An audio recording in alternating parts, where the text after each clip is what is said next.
এখানে আপনারা প্রশ্নটা দেখতে পাচ্ছেন যে একটি বৃত্তের সমীকরণ নির্ণয় করো যার কেন্দ্র 4,5 বিন্দুতে অবস্থিত এবং যা x² + y² + 4x - 6y - 12 = 0 বৃত্তের কেন্দ্র দিয়ে যায়। তো শুরুতেই আমাদেরকে বৃত্তটা আঁকতে হবে। তো সেক্ষেত্রে x² + y² + 4x - 6y - 12 = 0 এই যে সমীকরণ বিশিষ্ট আমরা বৃত্তটা আঁকলাম, যেটা আমরা দেখতে পাচ্ছেন। তারপর আমরা এই বৃত্তটাকে x² + y² + 2gx + 2fy + c = 0 এই সমীকরণ বিশিষ্ট বৃত্তের সাথে তুলনা করব, কারণ এই সমীকরণটা হচ্ছে একটি বৃত্তের সাধারণ সমীকরণ, যেখানে কিনা -g এবং -f হচ্ছে বৃত্তের কেন্দ্র। তো সেক্ষেত্রে বৃত্তের কেন্দ্র কত হবে? অবশ্যই হবে -2,3, তাই না?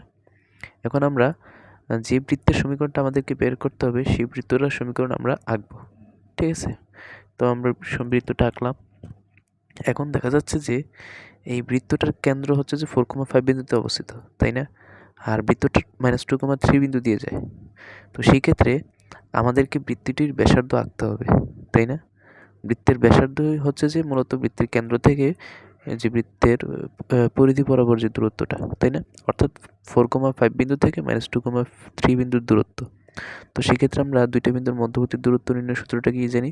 √(x2 - x1) whole square plus y2 - y1 whole square. তো সেক্ষেত্রে আমরা বিন্দুর দূরত্ব কত পাই? বিন্দুর দূরত্ব পাই মূলত √40 বা 2√10। এই 2√10 মূলত হচ্ছে কি বিন্দু থেকে, অর্থাৎ কেন্দ্র থেকে -2,3 বিন্দুর দূরত্ব। এটাই হচ্ছে মূলত বৃত্তের ব্যাসার্ধ। এখন আমরা বৃত্তের আদর্শ সমীকরণ কি জানি? x - h whole square plus y - k whole square equal r square, যেখানে h, k হচ্ছে বৃত্তের কেন্দ্র এবং r হচ্ছে বৃত্তের ব্যাসার্ধ, তাই না?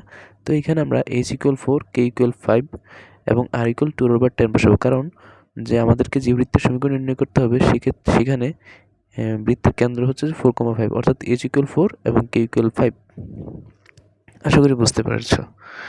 এখন এই মানগুলো আমরা আদর্শ সমীকরণে বসালেই আমরা কি পাই? x - 4 whole square plus y - 5 whole square equal 2/10 whole square, তাই না? এটা হচ্ছে মূলত বৃত্তের সমীকরণ। আশা করি বুঝতে পেরেছ।